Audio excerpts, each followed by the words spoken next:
दोस्तों, यदि आप म्यूचुअल फंड में निवेश कर रहे हो तो एग्जिट लोड, जिसके बारे में आपने सुना होगा कि सिर्फ 1 साल के भीतर यदि पैसे को रिडीम किया जाता है तभी लगता है, लेकिन ऐसा नहीं है। हर म्यूचुअल फंड में अलग अलग एग्जिट लोड होता है जो कि अलग अलग समय पर लगता है।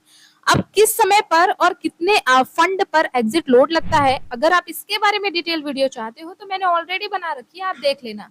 आज की वीडियो में हम एग्जिट लोड के स्ट्रक्चर के बारे में समझेंगे, जहां पर आपको गाइड किया जाएगा कि आखिरकार किस फंड में किस तरीके से एग्जिट लोड को गिना जाता है। तो चलिए शुरू करते हैं आज की शानदार वीडियो को। लेकिन उससे पहले आप सभी से रिक्वेस्ट है, पहली बार चैनल पे आना हुआ है तो चैनल को सब्सक्राइब करना बिल्कुल मत भूलें। कि भारत में अलग अलग प्रकार के कैटेगरी की म्यूचुअल फंड है, ठीक है, जिसकी एक नॉर्मल स्ट्रक्चर्स होती है, एग्जिट लोड की एक स्ट्रक्चर होती है जिसे मैं आपको बताने वाली हूँ। ठीक, जो वास्तविक में जो एक्चुअल में एग्जिट लोड होता है वो हर फंड में थोड़ा अलग अलग होता है। इसलिए आपको किसी भी म्यूचुअल फंड में निवेश करने से पहले उस म्यूचुअल फंड की या उस स्कीम की स्कीम इंफॉर्मेशन डॉक्यूमेंट को जरूर पढ़ना चाहिए। उसमें एग्जिट लोड और एक्सपेंस रेशियो की A to Z डिटेल दी रहती है विस्तार से। यहाँ पर मैं आपको एग्जिट लोड के स्ट्रक्चर के बारे में बताऊंगी जो 2025 के अनुसार सामान्य स्ट्रक्चर होने वाला है। ठीक है, सामान्य गाइडलाइन है। तो चलिए म्यूचुअल फंड की कैटेगरी के साथ साथ एग्जिट लोड का नियम क्या कहता है वो भी हम जान लेते हैं। तो देखिए, हमने यहाँ पे कुछ म्यूचुअल फंड की कैटेगरीज रखी हैं और यहाँ पे एग्जिट लोड के नियम को भी फॉलो किया है। अब यदि किसी व्यक्ति ने इक्विटी म्यूचुअल फंड में निवेश किया है, इक्विटी म्यूचुअल फंड जिसमें large cap, mid cap, multi cap, flexi cap ऐसे म्यूचुअल फंड आते हैं, तो अगर किसी भी व्यक्ति ने इस तरीके के म्यूचुअल फंड में निवेश किया है तो उस फंड के लिए एग्जिट लोड का नियम कहता है 1% अगर 1 साल से पहले यूनिट्स बेची जाती है तो लगेगा, और 0% अगर 12 महीने के बाद बेचे जाते हैं तो उस पर एग्जिट लोड नहीं लगेगा। अब इसी का जो कंफ्यूजन है कि भाई आप हर महीने SIP के थ्रू नई यूनिट्स खरीदते हो नई NAV प्राइस पे, तो फिर उस तरीके से आपका म्यूचुअल फंड तो नई यूनिट्स में लगना चाहिए ना। जी हाँ, बिल्कुल, और इसके बारे में इस वीडियो में मैंने डिटेल बताया हुआ है। ठीक, ध्यान रखना, इस वीडियो को देख लेना तभी म्यूचुअल फंड में निवेश करना। अब यदि ELSS करके जो टैक्स सेविंग ELSS जो टैक्स सेविंग फंड्स होते हैं, यदि किसी व्यक्ति ने इस म्यूचुअल फंड में निवेश किया है तो कोई एग्जिट लोड नहीं लगेगा, क्योंकि इसमें 3 साल की लॉकिंग होती है। ठीक है, उसके बाद हाइब्रिड फंड, जो कि हाइब्रिड फंड होते हैं, इक्विटी ओरिएंटेड होते हैं, उसमें 1% का 1 साल से पहले यदि यूनिट बेची जाती है तो लगेगा और नई यूनिट्स में अलग से लगेगा। हाइब्रिड फंड जो डेप्ट ओरिएंटेड होते हैं, हाइब्रिड फंड में आपको पता है कि इक्विटी डेप्ट में भी पैसे निवेश किए जाते हैं। तो जो इक्विटी टाइप के फंड होते हैं, ओरिएंटेड होते हैं, उसमें 1 साल से पहले, और जो डेप्ट ओरिएंटेड फंड होते हैं आमतौर पर 1% 1 साल से पहले यदि यूनिट्स बेची जाएगी तो लगेगा। ठीक है, उसके बाद डेप फंड में जैसे शॉर्ट टर्म हो गया, कॉर्पोरेट बॉन्ड्स हो गए, गवर्नमेंट बॉन्ड्स हो गए, है ना। तो कुछ फंड में 0.25% से लेके 1% तक का एग्जिट लोड होता है अगर इसे 3 से 12 महीने के भीतर बेच दिया जाता है तो। ठीक है, अब यहीं पे यदि किसी व्यक्ति ने लिक्विड फंड में निवेश किया हुआ है तो यहाँ पे देखिए सामान्यतः कोई भी एग्जिट लोड नहीं होता।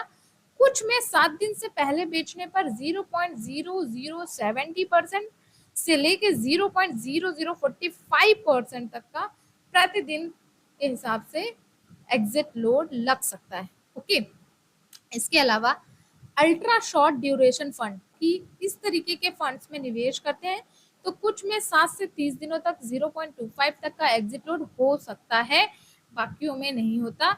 ओवरनाइट फंड जो होते हैं इसमें कोई भी एग्जिट लोड आपको देखने को नहीं मिलता।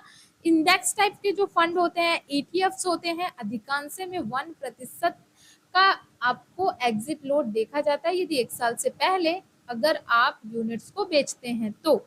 इंटरनेशनल और ग्लोबल फंड जो होते हैं आमतौर पर 1% से ज्यादा का ही आपको इसमें एग्जिट लोड देखने को मिलता है यदि 1 साल से पहले आप बेचते हैं तो। ठीक है, ये सामान्यतः स्ट्रक्चर है दोस्तों। अब यहाँ पे मैं कुछ, अगर कोई SBI का म्यूचुअल फंड चूज करता है और फंड का नाम भी बता देती हूँ। देखिए, ये कोई रिकमेंडेशन नहीं है, ये वीडियो सिर्फ एजुकेशन पर्पज से बताई जा रही है ताकि आपको एक्चुअल में नॉलेज मिल सके। ओके, तो यहाँ पे किसी भी फंड पे इन्वेस्ट करने से पहले आप खुद की रिसर्च जरूर कर लें, जैसा कि मैंने बताया SID डॉक्यूमेंट को जरूर पढ़ें। Okay, SBI blue chip fund, मान लीजिए SBI के किसी ने SBI ब्लू चिप फंड में निवेश किया, तो अगर 1 साल से पहले बेचा जाएगा तो 1% का एग्जिट लोड लगेगा, है ना। HDFC का म्यूचुअल फंड जो है, मान लीजिए HDFC का बैलेंस एडवांटेज फंड है, उसमें भी 1% का एग्जिट लोड है। ICI का जो फ्रू लिक्विड फंड है उसमें कोई भी एग्जिट लोड नहीं है। एक्सिस म्यूचुअल फंड में axis long term equity fund जो है ELSS, उसमें कोई भी एग्जिट लोड नहीं है, 3 साल तक की यहाँ पे लॉकिंग पीरियड रहती है। निपॉन इंडिया में जो स्मॉल कैप फंड है, अगर 1 साल से पहले बेचेंगे तो 1 साल का एग्जिट लोड लगेगा, ठीक है। अब देखिए, कुछ fund exit load slab based होता है।